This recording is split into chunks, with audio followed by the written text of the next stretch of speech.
Welcome to the Upside Up Podcast. On this episode, So those are like the major life events, but one that touched both of our lives congruently is death. It was really tough, and my grandfather also passed away actually less than 48 hours later. And I got a car, I think the beginning of August. Her name's Fiona. And Fifi. Fifi, so far she's been a good one. It was like Debbie knew I bought a car and she was like, mad. she was mad at me. I opened the hood, sure enough, there was still an engine in there. and now, here's your host, Jeremy Neas and Garrett Horn. Good evening, good morning, or good afternoon. Welcome one and all to the Upside Up Podcast. I'm your host, Jeremy Neas. I'm joined by the type of guy who takes local radio hosts, Garrett Horn. How are you, buddy? I'm good. That was an interesting intro. That's the best I could come up with. The well's running dry. But that does surprise me that you can text local radio hosts. Yeah. Don't reveal any names. Stop. He might listen. No, he wouldn't listen. There's no way he would listen. I think he's actually pretty good. It's just that turn off your mic. That's all I'm saying. Turn That off was your mic. rude. It's not rude. It's just the truth. All right, we have a deeper episode to delve into today, so let's get started. It has been a while since we've last recorded. I think our last one was in May. I was about to graduate. I mean, graduating from college is such a distant memory now that it's hard to believe it was only, 3 months ago? Yeah, about 3.5 months ago. Yeah. I mean, so much has happened in that time. And so I thought it would just be a good time for you and I to catch up with the people. We haven't forgot about y'all at all. It's just life has certainly gotten in the way, especially as of late. So, What are we doing again? yeah, it's called a podcast. Oh. Yep. Yeah, we sit in front You of just two kidnapped me and brought me here. Yeah, well, that's the only way I can get you here. I'm just kidding. But there's a country song that's on the radio right now. It's kind of a hit. And I think it's called Life Changes. Do you know which one I'm talking about? Nope. Okay. Well, it's by, I think it's by Thomas Rhett. And he talks about his life, actually, in the song. I think it's pretty cool. I song. have heard that song. Yeah, Yeah. I have heard that song. I think it's pretty cool because, He references his own songs. Yeah. It's like song inception. yeah, it's pretty cool. It's not like a typical country song where, they're just singing about some random girl that they don't even know. I mean, he's actually talking about his life and real conversations he's had. And that's pretty cool. But one of the lines in it says, "Ain't it funny how life changes?" And that's pretty much been my life, at least in the last 3 months. And if I think back to the last time we recorded, how different my life was then to now. So we talked about graduation. So I graduated, had a pinning ceremony and the graduation. You, my friend, were there and for the pinning ceremony. And those were great events. And then after I graduated, it was time to start job hunting. How'd that go? That was wild. It was difficult and frustrating because, they tell us when you graduate, there's jobs out there for us. And then as a physical therapist, it's not supposed to be that hard. And it's not really that hard to find a job. It's hard to find a good job.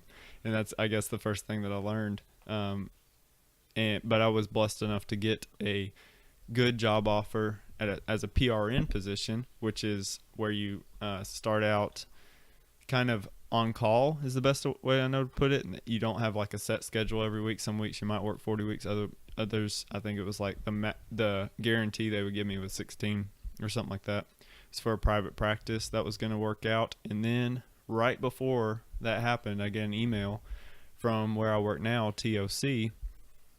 And they were like, "Hey, we want to interview you."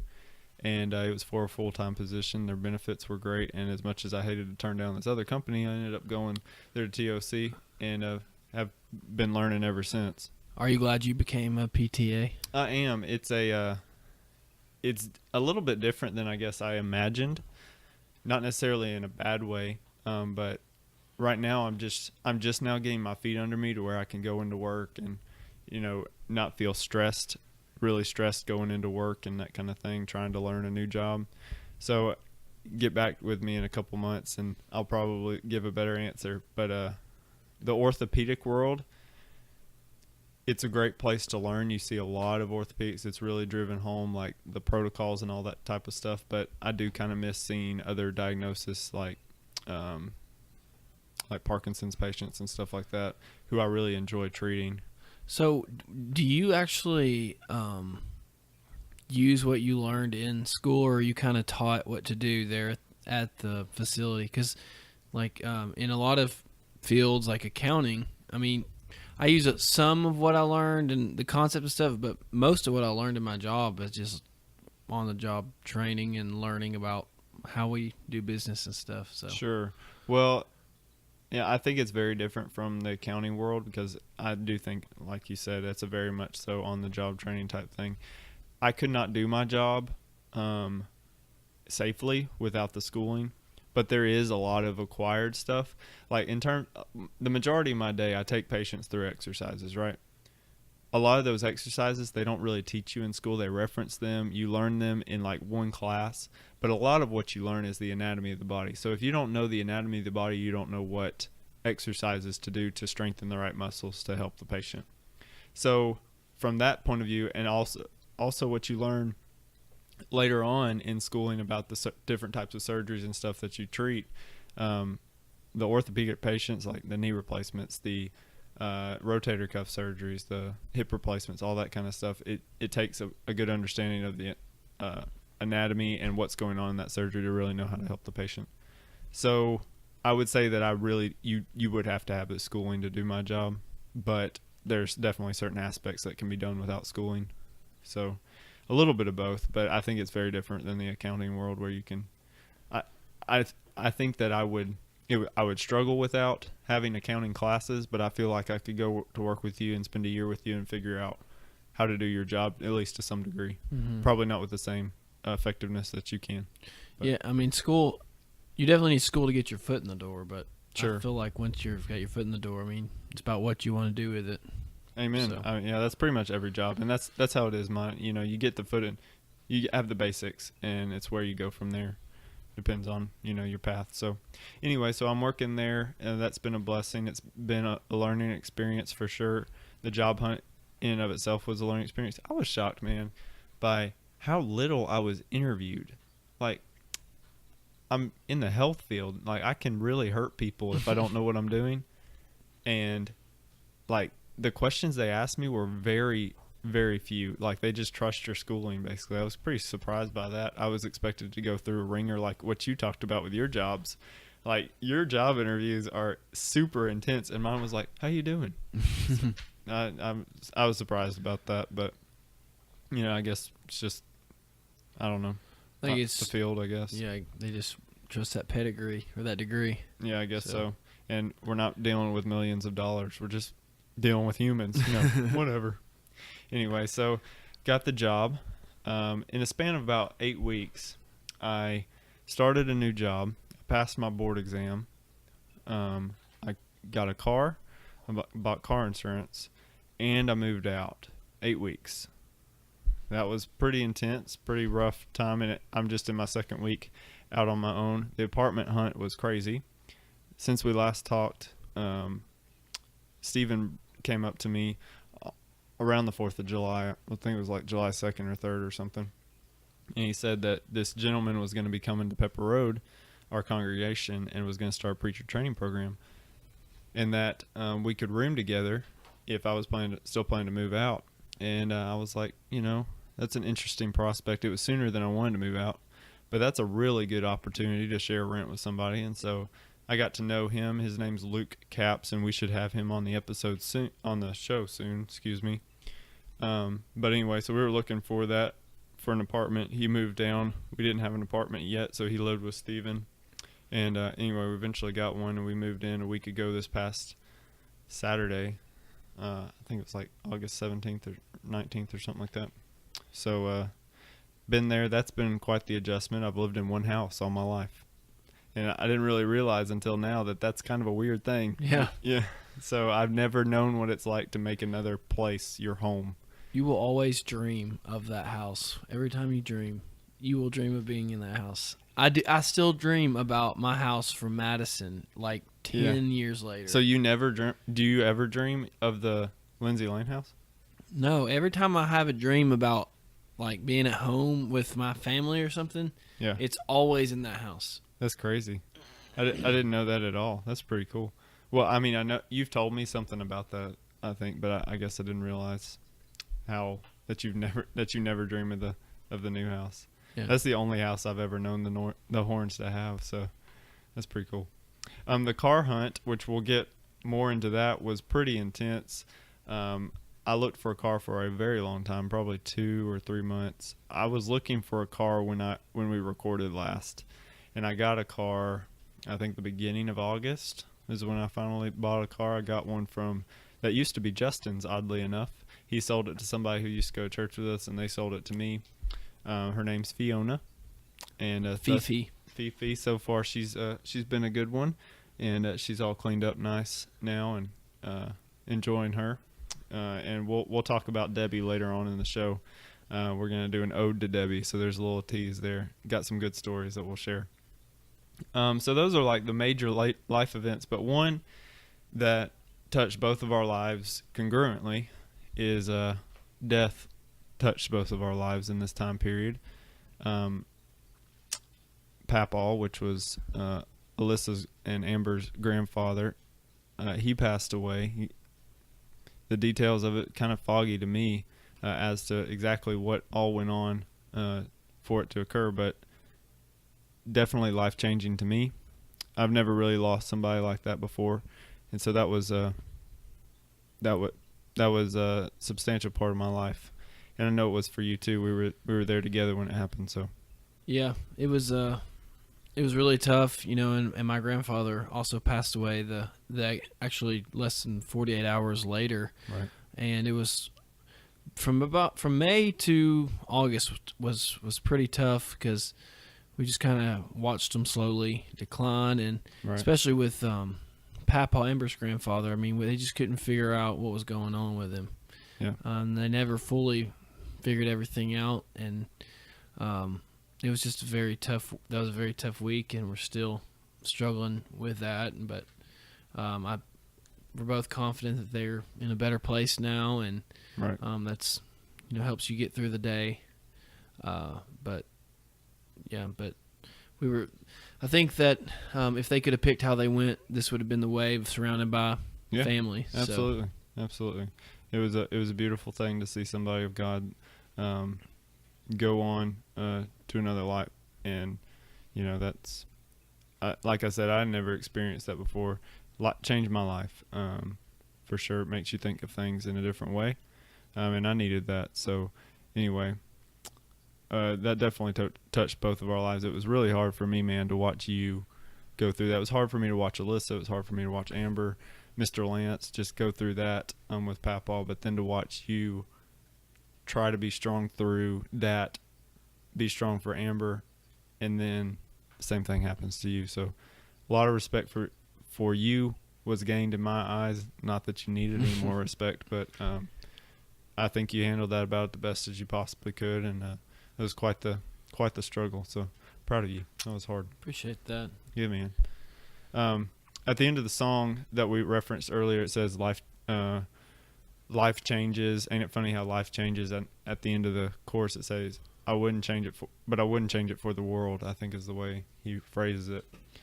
I was thinking about that as I was preparing this episode, and I don't know that I would go that far. But what I would say is that the life changes that I've been going through and that you've experienced a lot of these things before I did, and you've watched me do them. And I don't know that I wouldn't change anything, but I definitely see the value. And I think that's a lot of what this show is about, trying to live upside up in the upside down world. We see the world being so upside down, and we're trying to live the best we can. And yet, we're not perfect in that, but I don't like that phrase. I wouldn't change it for the world, but I think that there's a lot of value that both of us have learned in the last 3 months or so. Yeah. I mean, I wouldn't say I wouldn't change anything, but Absolutely. I agree that you learn a lot of lessons, and it's the way that life has to be, I guess is how you put it. So you make the best of it. Right. And you take those lessons with you and take them with the rest of your life. So Good stuff there. So yeah, a lot's been going on in our lives. That's pretty much why we haven't recorded.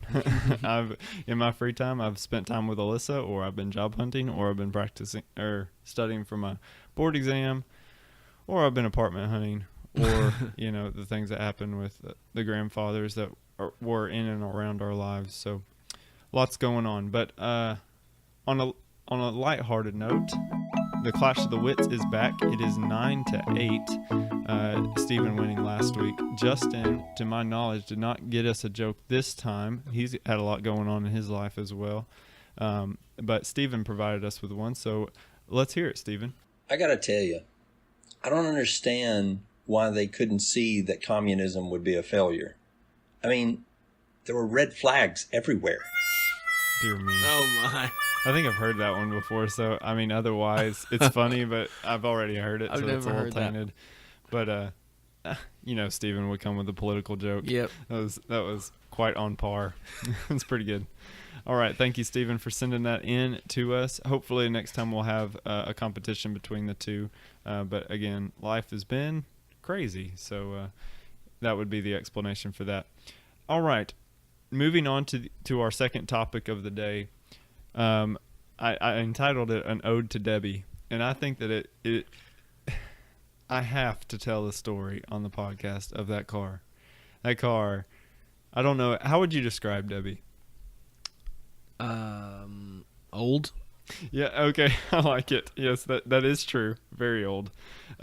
She had a lot of miles on her. When I sold her, I think she had 259,000 miles. She was on her second transmission. I did not put the second transmission in there. She got that before I got it.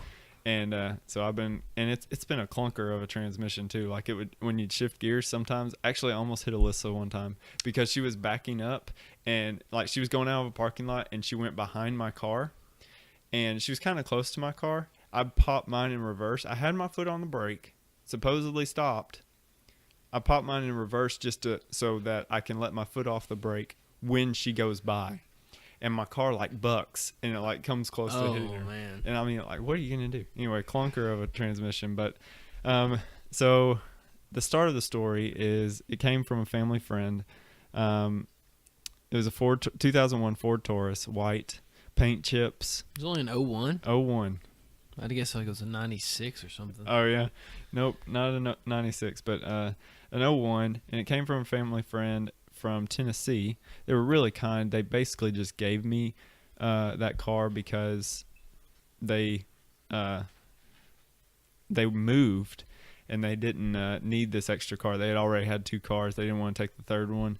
So they parked it at a mechanic shop for roughly 6 months to a year. I don't know exactly how long, but it just sat there. And if you don't know anything about cars it's not good for them just to sit. Things go bad, and I think you'll learn that. When I first started driving her, I noticed we need new rotors, which I didn't. Let me back up one step. I knew nothing about cars. Nothing. I knew how to drive them. That's it. So when I started to brake, there was like this shimmy, and I was like, "Dad, what's that?" And he was like, "Needs new rotors." And I was like, "Oh, okay." And then we also knew that it had a faulty driver's side window. He said that in the cold it wouldn't really work, but during the summer it's fine. So I was like, "Okay, whatever." Didn't really know what the issue was, but whatever. That was pretty much the life of Debbie. Whatever. So the first major mishap that happened, I was 17 when I got her, I think, and when I started college, after one or two classes, like class days, I was going on Tuesdays and Thursdays my first semester. I noticed that she would shake a lot when I would drive down the highway, and I was like, well, that's odd. Why are we shaking so much? But this isn't a highway that I had frequent until now, so I was like, well, I don't know. So I mentioned it to Dad, and he was like, yeah, we should probably take it in, see if something's going on. So turns out it needed like new ball joints or something like that. I want to say there's like CV joints. Is that right? I don't have a clue. I don't know anything about cars. Okay, well, regardless, it needed a lot of front end axle type work. It needed new tires, and so we had a lot of work done to the front end. I think it was like over $1,000 that we ended up having to put into the car, tires and everything, labor. but she was good to go, quote unquote. Well, the next thing that happened, I don't know how long it had been after this, but it was cold outside, and I noticed my heater is not warm at all. Oh no. So the heater had gone out, to which Mr. Lance and I had to replace. And we spent an afternoon on Saturday, or I guess a morning on a Saturday doing that in the winter, of course, because when else would you have to replace the heater? Let's see, what else? I overfilled the oil during an oil change one time, and didn't realize that until after we had driven her a little bit. I think she Smoking started. a lot. No, I don't think so. I think I just noticed like it was acting weird, and so I checked the oil, and it was over, and I was like, oh boy. And so I think Justin actually helped me with that one because I didn't know exactly. I don't know. I was stupid with cars, man. I didn't know what I was doing. I've learned a lot, and that's the See, that's the important thing. That's the lesson. Yeah. Let's see what else. The water pump, it went out twice. One time we took it to, I think, Top Line Tires, and they replaced it, and then like I don't know, like 3 to 6 months later, it went out again, and it had to be replaced. The battery, of course, died in where else? The Walmart parking lot, because that's where batteries go to die. Well, that's lucky though. They have batteries. I right mean, yes. I think Heather actually came and jumped me off, and I took it to like an auto parts store or something like that. there. But Shout out to Heather. that's right. Heather. Okay, shout out to Heather indeed, because Heather and Caleb have both come to my rescue more times than I can count. When I call him like, Debbie's doing this, or I call Caleb, I was like, I don't know what's going on with Debbie. This is, and try to describe it. He'd be like trying to diagnose over the phone, and so I really appreciate everything they've done to help me, as well as Mr. Lance, my dad, Justin. People have helped me with this clunker of a car. Don't buy a Ford. Don't buy a Ford. Yeah, but you got to think that Ford did get 259,000 miles on it, which is pretty good. Pretty good, but I've got a laundry list of like, Yeah, you probably spent more on her than if you would have just bought a car. yes, So- in the long run, absolutely. Let's see. One of the major issues that occurred, and wow, this was the biggie. It was the day that the serpentine system like all died. They like all died at the same time. It seemingly, it said no mas, and I was in my first month of the PTA program, and we were doing this thing called Muscle Man. Muscle Man was where we had to buy a white turtleneck, white sweatpants, white socks, I remember this. and draw on the bones of the skeletal system, and then the muscles that were connected at certain bony landmarks. And I hated this project, and it was the first time that it was due, so you had to draw on the most. We had to draw on the rib cage, we had to draw on all kinds of stuff, and I was really overwhelmed by it. And so Katie was helping me. Shout out to her. So I was going over to her house one Friday. This is funny. I think Thursday I was super stressed about it. I talked to Katie. She was like, yeah, I can help you with it. And so I woke up and I remembered something that Lance, Alyssa's dad, said to me one time. He was like, you gotta wake up and be excited for the day, get stuff done, that kind of stuff.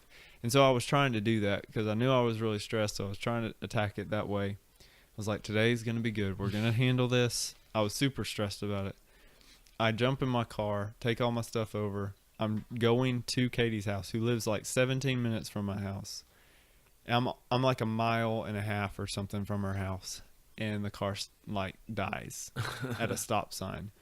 And I open the hood and there's like smoke coming out. It's just, it was man. perfect. The serpentine system had died. So Katie comes, picks me up. Uncle Tony's at home, where he works from home, but he was actually at home. He wasn't traveling. And so he spent a lot of his time trying to get me to where I could do something with this car, to get it fixed. And I spent the majority of the day calling like mechanics and trying to do this Muscle Man in conjunction. It was chaos. Well, Dad comes, picks me up. We try to drive it basically without a serpentine system. So there was like no AC, no power steering. Oh my. We had like no other choice unless we were going to get towed. And so he drives it. I'm driving his car, and we would have gotten there, man. Actually, that we put a belt on it, but we knew the belt would break because the pulleys were broken. But we're like, maybe we can get there. We would have gotten there, man. But I turned the wrong way on 72 to get to the place we were going. And I was like, oh no. And he followed me, and we were going the wrong way. So now I'm trying to cross 72 traffic, and that's where the belt breaks. And it was just awful. It was awful. Just to push it? To the rest of No, he drove it without the stuff, but it like tore up the power steering. It tore up everything in the man. system. It was terrible. So anyway, they replaced the power steering, like the maybe the water pump. Maybe that was the second time the water pump went out. What was the other thing? The AC compressor. All that had to be fixed, and the power steering pump was faulty when they put it in the second time. So we had to take it back and get another one in. Needless to say, we don't go to that mechanic anymore. It was a terrible experience. Regardless, Debbie eventually survives. Well, I was like, something still seems off with this car a couple weeks later, and I was driving back from school. So I take it by this mechanic shop again, and I described what's going on or whatever. And they look at it. Heather comes, picks me up. I go back in a couple hours. They say everything's good. Everything wasn't good, I'm sure, but regardless. And they had rolled down the driver's side window. If you think back to the first point, Yeah. the driver's side window doesn't work all the time. It wouldn't come back up. And the mechanic had? the mechanic had rolled it down. I didn't tell him not to. I didn't think about it. And they couldn't get it back up. So I was like, what am I going to do now? So we thought it was the motor. Mr. Lance tries to help me replace the motor. Turns out it's not the motor. It's some relay somewhere. We like start jiggling cords, and eventually we get the window back up. And we're like, don't put it down ever. Well, it was probably just like a cheap fix to do it, but I just didn't want to hassle with it because I knew I wasn't going to be with the car much longer. Much too terribly longer. All right, what else happened? The coil pack went out, as well as like need new spark plugs and spark plug wires, but it took us forever to figure out what the problem was. It would like do this thing where it would like idle really hard, and it would be like it was dying, and then it would like come back up. And sometimes when I accelerate it, the car would just like buck as it was going down the road. This car, Debbie, good night. The fuel pump was the last major thing to go out on her. I was working at CEI.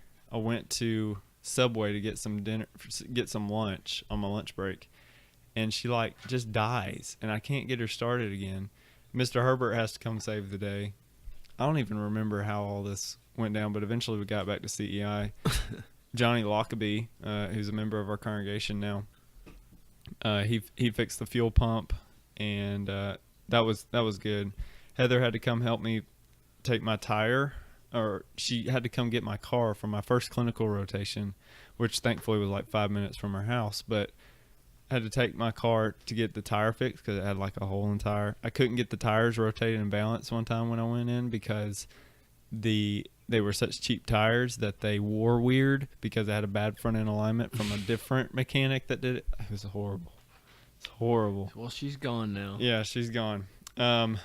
And then, my second clinical rotation, I had to drive back and forth to Tennessee from my house. It was like an hour drive to Lewisburg going 70 on the interstate. That was the bumpiest ride I've ever experienced. Like, she would shake when you got to about 68. Like, it was fine, 65, 66, fine, 67, fine, 68. So I had to experience that. And then finally, the last time I drove her, this is the way that the Ode to Debbie has to end, right? The last time I drive her, I am going to go pick up Alyssa because we were going to go to the hospital to see Papaw. I had already bought Fiona, but I didn't have tags yet for it, and it needed a four-wheel alignment before I did anything on my new tires on it. So I was like, I'll just drive Debbie today. So I drive Debbie to work. I take her to Athens. I stopped by McDonald's to pick up Alyssa and I some food, and I was going to go pick her up. Well, I get back in my car and crank her, and she doesn't crank. I'm like, you have got to be kidding me, Debbie. It was like Debbie knew I bought a car, and she was like, mad. yeah, she was mad at me. I opened the hood. Sure enough, there was still an engine in there. So I don't know what the trouble was. So I slam it shut, and I go to crank it again. And sure enough, she cranks. But I didn't know she'd crank again. So I had already pretty much agreed with Johnny Lockaby, the mechanic from our church, that he would buy the car from me. So I just take her to his house, and I was like, if you want her, she's yours. If you don't, tell me, I'll come pick her up. But I don't know why she's dying. Turns out he did want her, but he sent me a laundry list text message, and I don't remember everything on it. But it needed new tires, needed a brake job, it needed the EGR system was faulty or something like that. Oh man, what was the other? I needed a new starter, which was the reason it wouldn't start that time. And I can't remember the other stuff, but it was like a laundry list of things that were terrible in the car. But she's still alive, right? Yeah, I mean, she's still he being drives her driven. back and forth to work. I mean, Debbie is hanging in there. I tell you, she's a resilient one, but she needs like hip replacement here, knee replacement there, you know. But Can't kill Debbie. you can't kill her, as much as some days I would want to. But I mean, really, the moral of the story of Debbie is that I want my kids, in some ways, to have a car like Debbie, because Debbie taught me a lot. She taught me a lot of patience. There was the time that I locked my keys in Debbie, but I learned a lot about cars from her because I had to, frankly. And I learned to pay attention to my car as I was driving because I never knew if it would actually get me there. And, you know, it taught you to not take cars for granted. That's right. Because, boy, it wasn't for granted. Yeah. But now I have Fiona. She's doing well. And happy to move past that phase of my life. I was actually able to trade Johnny Lockaby's work for the car. So I got out. I think I got out pretty good. I'm going to actually miss Debbie. Why? Just because of all the stories and stuff. Laughing at her? Yeah. I mean, because I had a truck that was a lot like Debbie. I didn't have him or her, I don't know what you call it, for as long as I had Debbie. But, As long as I had Debbie? As long as you had Debbie. But that thing was a piece of junk. Yeah. And I had to replace the entire engine. Really? I didn't know that. I mean, everything that you could think would go wrong with that. I mean, the muffler fell out of the bottom while I was driving one time and was dragging on the road. That is awesome. I love that. But you got didn't you get like 1,000 or something for it when you traded it in? Yeah, I did. I mean, that's all just, Yeah. if they want to sell you a car, they will. Yeah, that's true. They would. One place I think offered me $250. $250 That's for crazy. a car. That's crazy. Like one guy came out there when I was looking at a car. He was going to appraise mine. He was like, he pointed at like a small paint chip and he was like, what's that? And I'm like, I don't know. And I'm like looking at the rest of the car. There's paint chips everywhere. Why are you pointing out this one? What does it matter?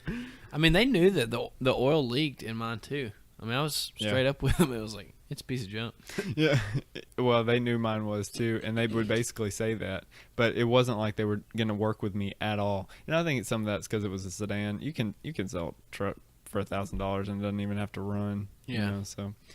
But anyway, Debbie taught me a lot, and I will not really miss her at all. I'll miss. I know you won't, but I will. Yeah, I remember. I loved to tell stories about Debbie because they're funny. But what I did like is how she created this persona, or I guess I created this persona of her, this Debbie thing. People get a kick out of that. Even like patients, I'll tell them about Debbie. And what's really funny to me is when I would go over to the Alexander's house to spend time with Alyssa, Mr. Lance would sometimes, just be shooting the breeze with me. He's like, so how's Debbie? He would always refer to her as Debbie. One of the last times I drove Debbie, my dad goes, are we taking my car or Debbie? And I just think that is so funny. And that's exactly what I want. Fiona has not caught on as well yet. Not yet, but I've only had her for like a month. It will, but Yeah. Debbie just stuck. It was just like the perfect name. It was the perfect name for that car. And, it was good stuff. Good times. Good times indeed. Well, so that is the ode to Debbie. She will not be missed, but boy, she will be remembered. All right. We did have a question that I wanted to raise from our Facebook page. This gentleman named Josh Kaleo, is that how you said it? Kalu, I think. Kalu, excuse me. Him and another guy, a David, I don't remember which one it is, but Jacob David's one of his older brothers, started a podcast, and it's a spiritual podcast in nature, talk about,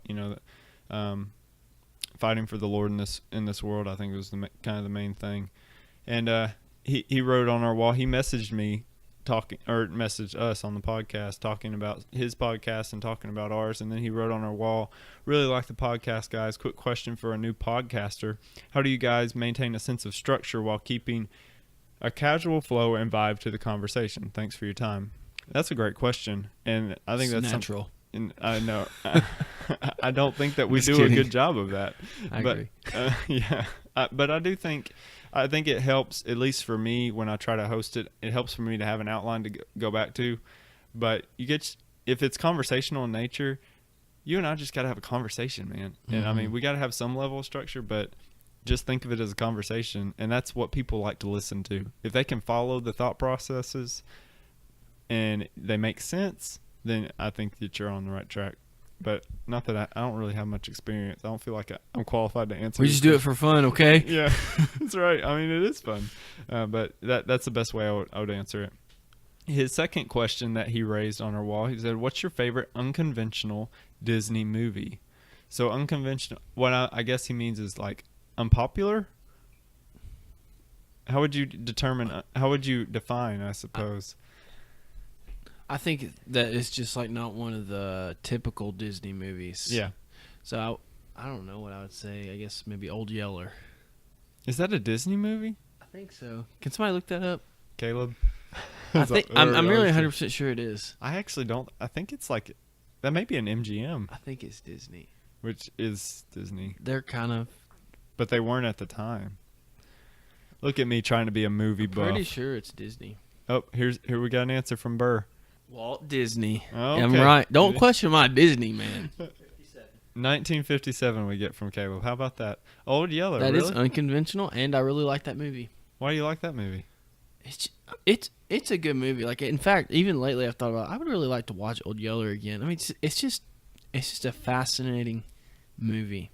You know, Have you ever seen? You've seen parts of it, I'm sure. Have you ever seen all of it? I haven't seen parts of it. I have seen zero Old Yeller. You need to see it, but it's got a sad ending. Well, I know how it ends. Well, I mean, I don't want to spoil it. I know the ending. I mean, I've woken up. I've walked outside the house before. Well, how does it end? He dies. How? Or they shoot him. They have to put Who him down. shoots him? The owner. Which one? The dad. No. See, you don't understand the emotional tie here. Burr is giving you a stink eye. The dad does not shoot him. It's the oldest son. Oh, okay. Then I can see how that would be emotional. Yeah, and he doesn't like him at first, but then he's like the best dog ever, and he dies, and he gets rabies because he protects the family from a wolf, and he fights off a wolf. Wow. And then he goes out, and they think that he hadn't contracted it, and because it's been a few weeks, and then he goes out to feed him, and Old Yeller's trying to like bite him, and the mom's gonna do it for him, and the son's like, "No, Mom, it's my dog. I'll do it." Wow. Is that the line he says? He says something like that. He's like, and he's like emotional. Yeah. It's a good movie. That does sound good. I don't think I want to watch it. I mean, there are very few times I want to watch a movie to be emotional. Well, you don't watch it. I mean, it's entertaining. It's got some funny parts and stuff like that. So yeah, it's entertaining. I've always known how it ended, so I don't know. It's never really appealed to me. He gets a horse at the end. He gets a horse. Yeah, but then he decides. Old Yeller does? No, Travis gets a horse. See Old Yeller on the back of a horse. No. See, at the beginning of the movie, I don't know how we're getting on this tangent, but I'm going into it anyway. Go for it. At the beginning of the movie, Travis's dad is going away on the cattle run. Oh, yeah. And Travis wants a horse. And the dad's like, "No, son, you don't need a horse. What every boy needs is a good dog." And I love how you went into an accent. That's how he says it. And A good Travis dog. Travis doesn't believe him, and then Old Yeller comes around. Long story. Doesn't like Old Yeller at first. All that, and then he brings back a horse, and he realizes my dad was right. I needed a good dog. And that's when he starts to like Old Yeller. No, I didn't he track already it. likes. He's already buried Old Yeller at this point. Oh, But I the see. dad sees that he's learned the lesson. I see. Well, that sounds like a great tale. It Is it is based off a true story? No. No, but you need to watch it. It's based off a book. Oh, okay. I didn't know that. I read the book too. I think in second grade. Wow, Garrett, you are an onion. You have very many layers. Why? I just never would have guessed that. I read it in second grade. First of all, I never would have guessed that you would be serious about watching Old Yeller would be your favorite unconventional Disney movie. It never would have gone. I don't know what I Honestly, would have that's really chosen. the only one I've actually would you consider unconventional that I've seen. I mean, I don't know. I don't know what you would consider unconventional exactly, but one of the less popular ones. And maybe this is really popular. I don't know, but I love The Emperor's New Groove. Is that I would unconventional? probably consider that. I mean, it's not one of the. It's front not. line. I mean, it doesn't have a is it? princess, so I feel like it qualifies. I love that movie because of you and Justin. Like I mean, I saw it growing up and it was okay, but y'all made it so funny. It is hilarious movie. Oh, it's so good. I need to watch that again. I need to watch it with Luke, Yeah. my new roommate. Anyway, that's good stuff right there. Thanks, Josh, for those questions. So yeah, those would be our answers to that. Before we go, it is that time of year, friend. It is August 29th. And isn't it? Nope, August 30th. And there's a certain thing that happens around this time of year every year. Fall. Fall does come, and with fall comes a sporting event, and that would World be called- Series. That would be the World Series. How about them Braves? The Red Sox are going to win the World Series. The Red Sox. They're extremely good. Are they extremely good? Yeah. You see, this is how much I care about baseball. I didn't even know that. Reds. I mean, I knew that they were they're good. But I didn't know they they're were good. potentially historically good. They could have the most wins of all time. Does that mean that they'll win the national championship, the World Series? I mean, Probably. Golden State Warriors. Baseball's the Warriors did win the. Not that year. Oh yeah, but typically baseball. I mean, if you have really good pitching, you're going to win the World Series. Why did we start talking about baseball? I hate baseball. Anyway, I don't hate playing it, but good night. Actually, parts of me do hate it. Parts of it. College football starts tonight. Actually, was the kickoff, and so we do it every year. What's our predictions? I don't remember what our predictions were last year. I think I said that Auburn. I think this has been basically my theme the last 2 years. Auburn would be better than expected, but not good enough to win a national championship or something like that. I was almost wrong. Last year, Auburn almost got into the Final Four, but didn't make it happen. Fell a little bit short, but it's pretty cool to beat your two biggest rivals when they're ranked number one in twice in 3 weeks. Take away your allegiance. That is super cool. remind me what my prediction was Probably that Alabama would win the national championship because that's what you always predict. and what happened. And that happened. That's Congratulations. right. Who won the prediction contest? I did. You did, but you didn't the year before that. No. And I think actually, well, I'd have One to go play back. short. I think I'd have to go back and listen, but I feel like I said I didn't think Alabama would win it that year. Yeah, I mean, you were off. You got about one play. Congratulations. Was I right? You were were right. one play right. What? Yeah, I was. It evens out. Yeah, it does. All right, so what's going to happen this year? Tua Tagovailoa will lead the greatest offense in University of Alabama football history to an undefeated season. All right. But I don't think he's going to start week one. He's going to start. You think he's going to start week one? Mhm. Where do you get that? He's going to start. So you're not going to give any reason? No, for- I just think that Saban's going to give the better guy the job. But I don't. From what I've heard from local radio talk, he's not going to start. That they anticipate Jalen Hurts. That was like the latest report. They expect Jalen Hurts to start. And Jalen Hurts, this is something that I learned. And I learned it from Wes Neighbors, and, he knows all. I learned that Jalen Hurts won one of the scrimmages. He outplayed Tua That's not Tagovailoa. exactly how I've heard that. I've heard that he looked much better than he looked the scrimmage before, but Tua also looked pretty good in that scrimmage. But it was like he looked so bad in one scrimmage, and then he looked really good in the next one. So it was just a dramatic improvement. Okay, well, according to West Neighbors, like Tua won the first one, and then Jalen won the second one, is what I heard. But I'm just reporting. Don't shoot the messenger. I think that Tua is the level of quarterback of a Johnny Manziel, Cam Newton type. I'm not kidding when I say that. And you might laugh, but we're talking about a guy that was a 5-star, number 1 pro style out of high school. I mean, he should be expected to be really good. And in the times that he has played, he's looked the part. And you know me. I mean, Jeremy, like I'm a huge Jalen Hurts fan, and I think Jalen Hurts has a lot of ability, but I just really think Tua is a special player.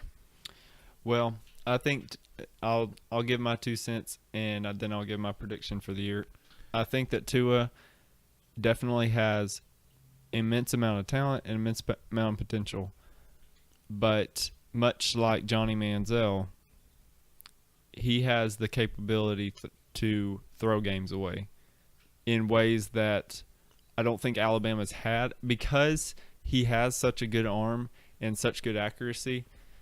He tries to put it in places, and you saw some of this last year. That's probably fair. I can agree that he's a gunslinger. He is he's kind of a Brett Favre type style, and I think he's got a lot of talent. I don't know that he'll win a Heisman, just being honest with you, but if he does, I'll be happy for you specifically, but nothing else.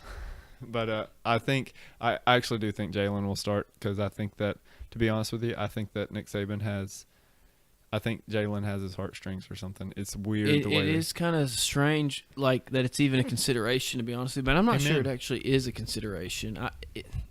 One thing that I've learned from watching Nick Saban since he's been here, and especially when there's a quarterback controversy, is like he's not really honest with the media about. Oh no! I remember 2 years ago when Jalen was going to take over. The week before, he said that it was going to be Blake Barnett and Cooper Bateman. Yeah. And like Cooper Bateman didn't even play in the first game, barely. It was Blake Barnett, and then Jalen came in and didn't come back out for most of the game. So yeah, that's true. I think that that's a possibility. After the national championship, I don't know how there's a competition, to be honest with you. Yeah. But sure enough, it's not just I don't know that you have to say that there's a competition. I don't know if he's probably in his mind, obviously he knows who's going to start and all that kind of thing, but I would be shocked. I'm just shocked that there is a competition, but we know there is one. I mean, if West Neighbors goes out and he says that Jalen Hurts won, whether you think he did or not, he won a scrimmage, I mean, that's enough of a competition there that he's even put in that position to win a scrimmage, even if he didn't. Yeah. I mean, Tua, I will say this. In the depth chart that came out this week, he was listed as the first. So he had him as Tua Tagovailoa and then / Jalen Hurts. But normally under Saban, that first guy has been the one that takes the first snap and has always been the one that's won the job in the end. Okay. So Gotcha. Well, anyway, I think it's interesting. It's an interesting topic, but this is what I'll say. I've never seen a team have a quarterback controversy to start the year, unless I'm forgetting somebody. I've never seen a team do that and win a national championship. Am I forgetting somebody? Quarterback controversy? Alabama, 2011, Phillip Sims versus A.J. McCarron. I don't think that was really that was not to this level for sure. Well, I mean, it's because you didn't have Jalen Hurts, who has started and played well in so many games, but it was A.J. McCarron, 4-star from Alabama versus Phillip Sims, 4-star, who was actually rated higher. It was a pretty big controversy, but they won the national championship that year. Did Phillip Sims play? Yes, he split the first 3 series, the first game. And then it was AJ the rest of the way? Yeah, he threw 3 picks, or a couple picks. So, gotcha. But it was evenly split that game. Interesting. Well, then I stand corrected, but it is. I will say it's at least uncommon What about 2007 LSU with Ryan Perilou and That wasn't a quarterback controversy. They used 2 quarterbacks. I mean, like they used Perilou and short. Like that's the same thing with Chris Leak and Tim Tebow. I don't know, but did Perilou run? I mean, he seemed to throw the ball pretty well. I think he was primarily I a don't runner. remember. Your LSU recall hasn't been great today, we've established. So, anyway, my prediction for the year is that Alabama will be good and will be in the hunt because of their schedule, but I think that they are a little bit overrated right now, at least because of the fact that there is not no experience, but there's a lot less experience than there has been in past years. And last year y'all had like the most experience y'all have had in a long time. Am I wrong? Y'all had a lot of experience, especially on defense. Yeah, well, I am concerned about the secondary for sure because they're so Yeah. young. But I think that they'll be good. I think Auburn has the talent to really compete. I think that that it really puts us at a disadvantage that we have such a hard schedule. But you just play who's put on your schedule. It's just the way it goes. But then I think it helps us that we have a great quarterback coming back. Obviously, it hurts us that we don't know how good the offensive line and how good the running back will be. yeah, But the defense is going to keep us in every game we play, I feel like. And having a quarterback that can sling it and wide receivers that are experienced and good. I mean, when has Auburn ever had good experienced wide receivers? 2004? See, I thought that Auburn had some injuries at receiver, and They have 2, but that's 2 of their 5 guys, and then they have all 4 freshmen. Like that has been like the one thing from fall camp. The freshman wide receivers that they brought in this year's recruiting class, all 4 are going to play this year. All 4 are that talented. So I mean, they've got some inexperience, some speed, but then their main guys that they'll put on the field, they'll be good. And those 2 that got hurt, they're expected to be back this season, which is amazing for an ACL. yeah, ACL injuries. But they're both on the path to come back. So Yeah, I think Auburn's a pretty talented team. They're interesting to me objectively because they've got like super talented quarterback. They've got a really probably the best defensive line in the SEC, and some talented skill players. But then you look at their offensive line. It's kind of you don't know what's going to happen there. The secondary's kind of like Alabama and pretty young. The schedule stuff, you have to go to Georgia and to Alabama, but I think Auburn is always a momentum team. Yep. So if they get hot, I mean, I feel like they're talented enough to play with anybody and beat anybody. But if you drop a game, I could see them going 8-4. I mean, I could see them being 12-0 to 8-4. So I can see both of those things too. So I think it will depend on how well they've coached this fall, as it usually does. But I think it's going to be a really fun year. I really do, and I'm looking forward to the kickoff game where we play a really great opponent. yeah, that's going to be a great. I'm really looking forward to that game. It's going to be a good one. I guess you're pulling. Are you pulling for Washington? Yes. You are, right? I mean, I don't blame you. Are you for pulling for Louisville? Yeah. Yeah. But I mean, I'll probably be watching. If you're watching that game at the Alexanders, I'll probably be watching it with you. I don't know if you are or not, but no. Well, then, regardless, even if I was, I mean, I'm a good fan. I'm nice. I hope. You are. I watched the national championship with you, and I kept my mouth shut. So Yeah, and I know you were jumping for joy inside. it was. That was the Clemson national championship, not Right, the right. Georgia. Right. Anyway, so exciting things, lots of life changes. Goodbye to Debbie. And that's pretty much what we learned in this podcast. We really want to thank you for listening. We want to thank our team of great people that help us with this show. We want to thank Katie for her help with the music, as well as Kevin. I want to thank Caleb for being an awesome producer. Joshua, who just returned back to college, for being an assistant producer. Bye, Joshua. As well as Corbin, and he just returned to school as well, being our head graphic designer. Thank you, Justin, for being our head voiceover artist. And I want to thank you, buddy, for doing this with me, and to the listener who listens to this show, looks forward to this show. We really appreciate y'all. With that closes the book on another episode of the Upside Up podcast. Are you living a life that is focused on the life ahead or focused on the life in front of you? Thank you for listening, and live upside up. Thanks for listening. Leave a comment on iTunes. Subscribe on YouTube, like us on Facebook, and follow us on Twitter. Jeremy, I don't really hear it. are we going to talk about football? Yes, we will talk about football. Are we going to talk about basketball? No. We're going to talk about baseball, No. Why? crocheting, I mean, it could come up. racquetball. Oh, brother. Can you do physical therapy on blisters? No. It's a separation from the outer layer of the skin from the inner layer of the skin where fluid, Really? and fluid fills the area. I thought it was just a boo-boo. My point is, Gus Malzahn. I spent Saturday with Caleb cleaning Fiona. We did a clay rub. Did you pay him? Did you pay Caleb? No, but You he- should have. My point is, Gus Malzahn. Texas A&M has not started. They don't start till 7:30. Oh, wow. Who That's cares? They're 48-point favorites. I know, but it's Jimbo. I don't like Jimbo. My point is, Gus Malzahn. It's hard to analyze. I mean, I thought Jalen Hurts would be a Heisman Trophy contender by now. yeah, we probably got that in audio somewhere. Yeah, but I thought he would be. Yeah, but I thought he would be. Good defense. I was just wrong. My point is, Gus Malzahn.